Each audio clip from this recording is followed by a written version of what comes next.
তো 12 এই problem,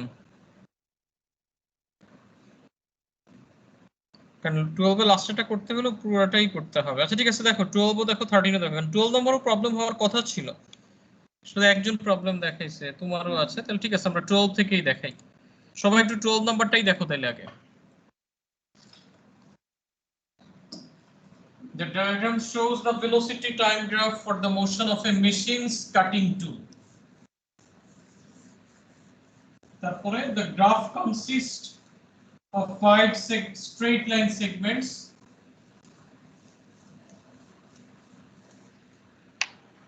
The tool moves forward for 8 seconds while cutting and then takes 3 seconds to return to its starting position. So first আমরা ফিগারটা একটু দেখি, ফিগারটাতে কিন্তু অনেক কিছু এক্সপ্লেইন করা আছে।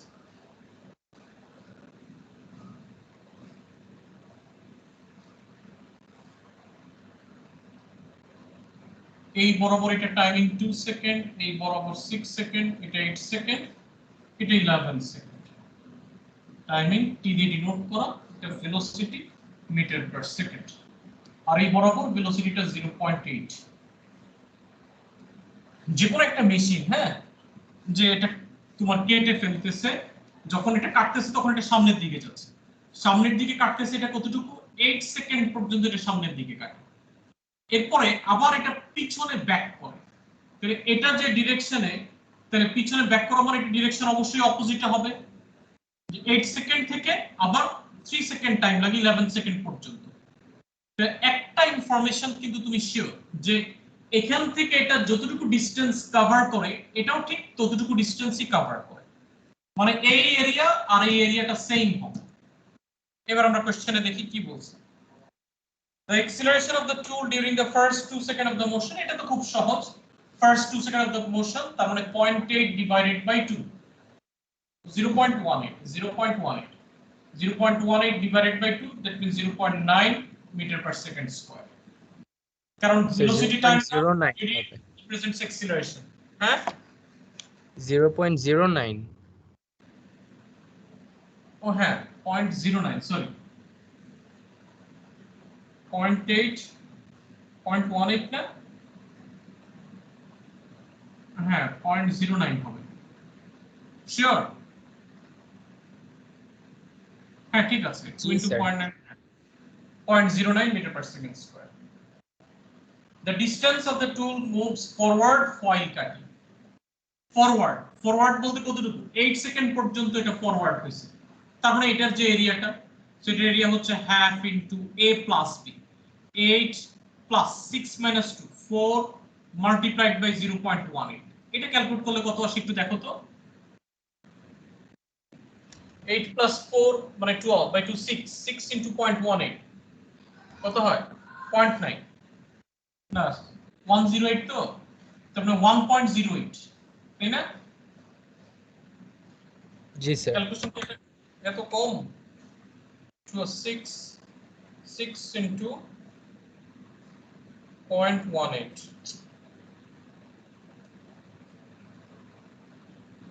হ্যাঁ 1.08 ইকুয়েশন। আচ্ছা এখন পার্ট 3 তে গিয়ে কি বলছে? The greatest speed of the tool during the return to its starting position. Return করে কোন পয়েন্ট থেকে? 8 সেকেন্ড থেকে রিটার্ন করে তার ইনিশিয়াল পজিশনে ফেরত আসে, তার মানে আবার টাইম 0 তে চলে যাচ্ছে, মানে 3 সেকেন্ড ভেলোসিটি 0 তে চলে যাচ্ছে। এখন গ্রেটেস্ট স্পিড বলতে কি? এই স্পিডটা জানতে চাচ্ছে, তাহলে এটা একটা ট্রায়াঙ্গেল, এই ট্রায়াঙ্গেলের এরিয়ার জন্য আমি যদি লিখি half into base into height, এই এরিয়া আর এই এরিয়াটা সেম, আমরা আগেই বলছি কেন, কারণ এখান থেকে সে ফরওয়ার্ডে যতটুকু যায় ব্যাকওয়ার্ড আবার ঠিক ততটুকুই সে ব্যাক করবে, নাকি আরো বেশি আসবে? আরো বেশি আসবে না, ততটুকুই আসবে। So distance same, so distance কত?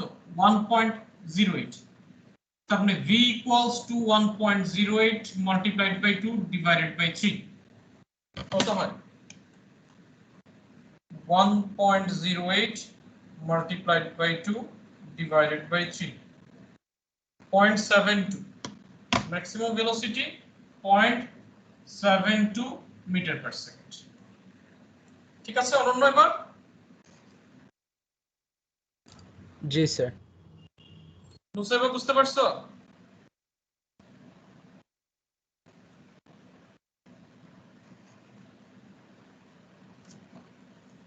কয়েকজনের কোনো রেসপন্স নেই, ক্লাসে আছে কিনা তাও তো জানি না। নুসাইবা ক্লাসে আছো?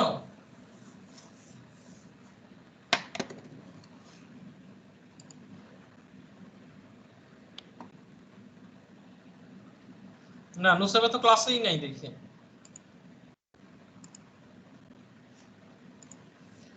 এরপরে 13 নাম্বারটা।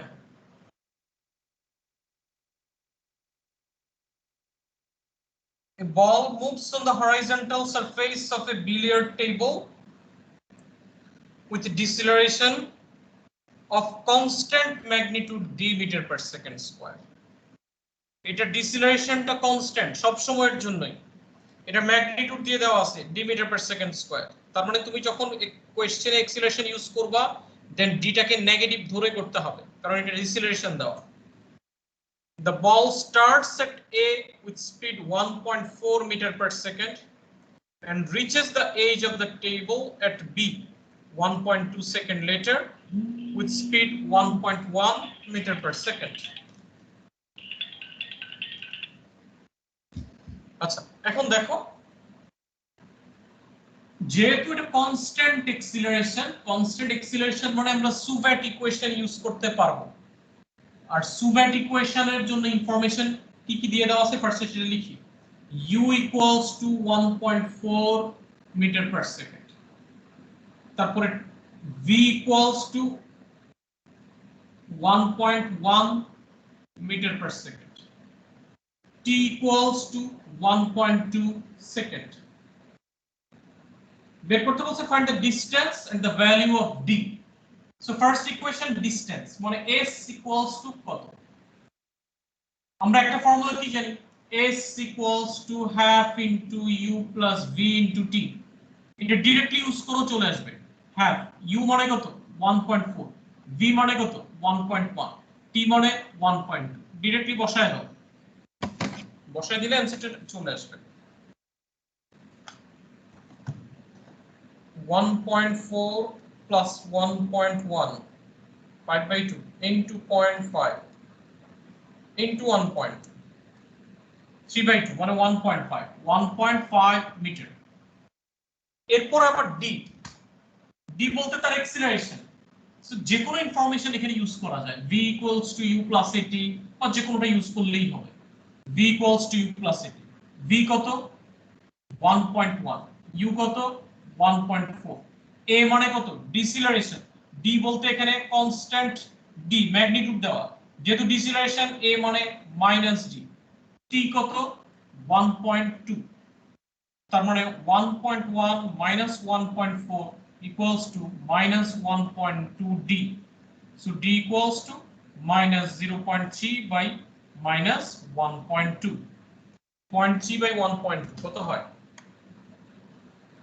0.3 divided by 1.2 0.25 meter per second, d এর magnitude is 0.25 meter per second square, এটা এক্সপ্রেশন যেটা এটা স্কয়ার। ফার্স্ট পার্ট শেষ। রাইমা বুঝছো এটা? রাইমা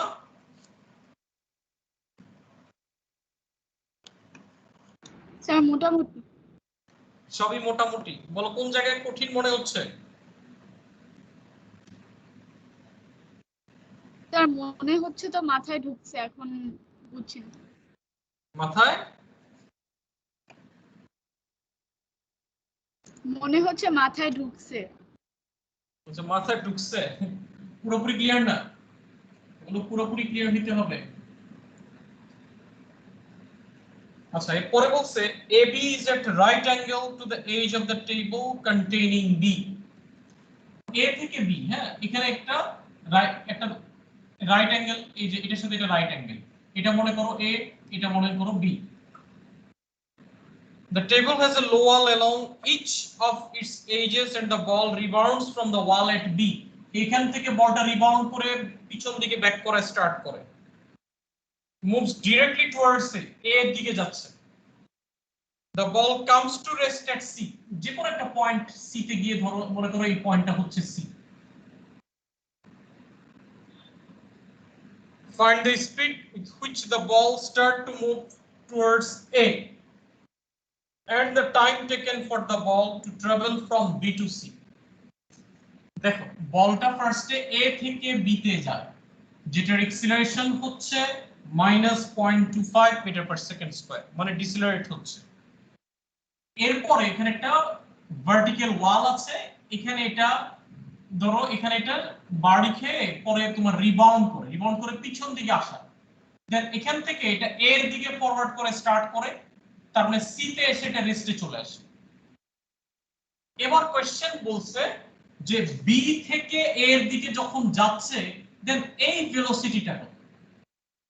আর দেখো তুমি যদি BC এর জন্য চিন্তা করো, B তে ভেলোসিটি আমি জানি না, এটার ভেলোসিটি অফ B আমি ধরে নিচ্ছি ফাইনাল ইনিশিয়াল ভেলোসিটি সেটা হচ্ছে v, মানে আচ্ছা আমি এখানে লিখে রাখি b এর জন্য আর কি, হ্যাঁ ভেলোসিটি অফ v আমি ধরে নেই v, আর এটাই u। এখানে u আর v কিন্তু দুইটাকে মিক্স ম্যাচ করো না, আচ্ছা একটা কাজ করি, এটাকে v না দিয়ে অন্য কিছু ডিনোট করি, যে u ইকুয়ালস টু এখান থেকে এই ভেলোসিটিটা আমি জানি না, এটা অ্যাকচুয়ালি বের করব। আর c তে গিয়ে ফাইনাল ভেলোসিটি, c তে ভেলোসিটি হচ্ছে 0 কারণ এটা রেস্টে চলে আসে। B থেকে C তে আসতে ইনফরমেশন আর কিছু জানি না, আরেকটা ইনফরমেশন জানি যে A থেকে B তে কনস্ট্যান্ট ডিসেলারেশন, B থেকে C তেও কনস্ট্যান্ট, কারণ প্রত্যেকটা মোমেন্টে এর ডিসেলারেশন সেম, কোশ্চেনের একদম বিগিনিং এ বলে দিয়েছে। So A equals to -0.25 meter per second square. জানতে চাচ্ছে U, আরেকটা ইনফরমেশন দেওয়া distance BC is 2 meter, B থেকে C এর যে ডিসটেন্স সেটা 2 মিটার দিয়ে দেওয়া আছে। এখন দেখো VUAS এগুলোর মধ্যে রিলেশন কি, v square equals two u square plus 2as, v কত 0, 0 স্কয়ার মানে 0, u আমি বের করব প্লাস 2 ইনটু a মানে -0.25, s মানে 2, তার মানে u square equals to 2 to the 4, 4 into 0.25 তাহলে 1 আসে, তাহলে u equals to 1 meter per second. ঠিক আছে,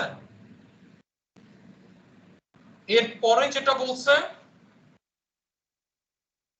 and the time taken for the ball to travel from B to C, B থেকে C তে আসতে টাইমিং কতটুকু। তুমি দেখো V জানো, U এখন জানো, A জানো, তাহলে T বের করব। So V equals to U plus AT, V কত 0, U কত 1, A কত -0.25, T বের করতে চাচ্ছি। So 1 equals to -1 equals to -0.25 T, T equals to 1 by 0.25, 1/4 এর চলি, তার মানে t equals to 4 সেকেন্ড। ঠিক আছে দেন স্যার, পার্ট 2 এর জন্য এটা নাম্বার 13, হ্যাঁ 4 সেকেন্ড। আচ্ছা এবার দেখি লাস্ট পার্টটা কি বলছে, sketch A velocity time graph for the motion of the ball. Velocity time graph from the time the ball leaves A until it comes to rest at C, showing on the axis the values of the velocity and the time when the ball is at A, B and C. তোমাকে ভেলোসিটিও show করতে হবে, টাইমও show করতে হবে। First পার্টে দেখো এটা velocity, এটা টাইম। A থেকে B তে আসতে তার টাইমিং কতটুকু লাগে 1.2 সেকেন্ড, ইনিশিয়াল ভেলোসিটি কত 1.4, তার মানে যখন টাইমিং 0 তার ইনিশিয়াল ভেলোসিটি 1.4, এখান থেকে সে স্টার্ট করে। ফাইনাল ভেলোসিটি কত 1.1, আমরা একটা কাজ করি এটাকে 1.1 এটা 1.4, তাহলে এখান থেকে স্টার্ট আর এখান থেকে, হ্যাঁ এটা আসলে কনস্ট্যান্টলি 1. তার মানে এখান থেকে এটা এখানে আসবে। দেখো খেয়াল করে দেখো এই বরাবর এই টাইমিং এ 1.4 মিটার পার সেকেন্ড ছিল যখন স্টার্ট করে, কিছু টাইম পরে, কত টাইম পরে 1.2 সেকেন্ড পরে, সো এই বরাবর টাইমিংটা 1.2 সেকেন্ড, তার ভেলোসিটি কততে গিয়ে দাঁড়ায় 1.1, এই যে এই পয়েন্টে গিয়ে তার ভেলোসিটি 1.1, এখান থেকে এটা কনস্ট্যান্টলি, যেহেতু এটা কনস্ট্যান্ট অ্যাক্সিলারেশন এজন্য একটা স্ট্রেট লাইন ড্র করছি নেগেটিভ গ্রেডিয়েন্টে। নেগেটিভ গ্রেডিয়েন্ট কেন, কারণ এটা ডিসেলারেট করতেছে। ফার্স্ট এটার ভেলোসিটি কত ছিল 1.4, 1.2 সেকেন্ড পরে তার ভেলোসিটি কত 1.1, এটা 1.2 কিন্তু, হ্যাঁ। এরপরে আবার কি বলছে, যখন সে ব্যাকওয়ার্ড আসে, এখন খেয়াল করে দেখো ব্যাকওয়ার্ডে যাওয়া মানে কি, এখান থেকে এটা যে ডিরেকশন ব্যাকওয়ার্ড মানে অপোজিট ডিরেকশনে কাজ করা স্টার্ট করবে। কোন টাইমিং থেকে? 1.2 সেকেন্ড থেকে। সো 1.2 সেকেন্ডে যখন সে আবার ব্যাকওয়ার্ডে আসে তখন তার ভেলোসিটি কত থাকে? তখন তার ভেলোসিটি হচ্ছে 1 মিটার পার সেকেন্ড। তার মানে 1, এখানে এটাকে নেগেটিভ 1 কনসিডার করি আমরা, এই বরাবর এখান থেকে এটা স্টার্ট করে। এরপরে 4 সেকেন্ডে গিয়ে এটা সি তে পৌঁছায়, মানে 4 সেকেন্ড পরে, তাহলে 4 সেকেন্ড পরে এটা 1.2, 4 সেকেন্ড পরে আবার গিয়ে এটা রেস্টে চলে আসে এই যে এখানে। তারপরে এই টাইমিংটা 1.2 প্লাস 4 5.2। এই বরাবর তুমি চাইলে একটা ডটেড লাইন দিয়ে দিতে পারো। দেখো ভেলোসিটি টাইম গ্রাফটা আমি আবার একটু এক্সপ্লেইন করি। তোমার এ থেকে বি তে যাওয়ার জন্য এ তে time 0, velocity 1.4, time 0, velocity 1.4। B তে 1.2 সেকেন্ড টাইম লাগে, ভেলোসিটি 1.1 হয়ে যাচ্ছে। 1.2 সেকেন্ড টাইম, ভেলোসিটি 1.1। সো এ থেকে বি এ যাওয়ার জন্য এই স্ট্রেট লাইন। দেন বি থেকে আবার ব্যাকওয়ার্ড পজিশন, সো এটা যে ডিরেকশন এটা অপোজিট ডিরেকশনে কাজ করবে। যেহেতু এটা পজিটিভ তার মানে এটা নেগেটিভ থেকে স্টার্ট হবে। এবং আলটিমেটলি তুমি দেখো এখান থেকে যে স্টার্ট করে এই টাইমিং এ বি তে ইনিশিয়াল ভেলোসিটি কত বের করছি? 1 মিটার পার সেকেন্ড। সো এই যে এখানে 1 মিটার পার সেকেন্ড থেকে স্টার্ট করবে নেগেটিভ। এখান থেকে 4 সেকেন্ড পরে সে সি তে পৌঁছায়। সো এটা 1.2, 4 সেকেন্ড মানে 5.2। এটা ভেলোসিটি সি তে গিয়ে রেস্টে চলে আসে, তার মানে ভেলোসিটি কত? 0। এই যে ভেলোসিটি 0। স্যার ঠিক আছে, হ্যাঁ বলো। স্যার ওই লাইনটা মানে নেগেটিভের দিকে লাইনটা কি স্ট্রেট লাইন নাকি কার্ভ? হ্যাঁ স্ট্রেট লাইন, স্ট্রেট লাইন, এগুলো সব স্ট্রেট লাইন, কারণ এটা ডিসিলারেশন, কনস্ট্যান্ট ডিসিলারেশন, সো এটা স্ট্রেট লাইনই হবে। যদি কনস্ট্যান্ট ভেলোসিটি বলতো হরাইজন্টাল একটা লাইন হয়ে যেত। ঠিক আছে, কনস্ট্যান্ট এক্সিলারেশন মানে যদি এক্সিলারেশন বলে পজিটিভ গ্রেডিয়েন্ট, যদি ডিসিলারেশন বলে নেগেটিভ গ্রেডিয়েন্ট। এবার বুঝতে পারছি? জি স্যার। আর কারো কোনো কনফিউশন আছে 13 পর্যন্ত? এগুলো সবই কিন্তু ট্রিকি ম্যাথস ছিল, যতগুলো এক্সপ্লেইন করলাম অনেক ইজি ছিল বাট ট্রিকি ছিল।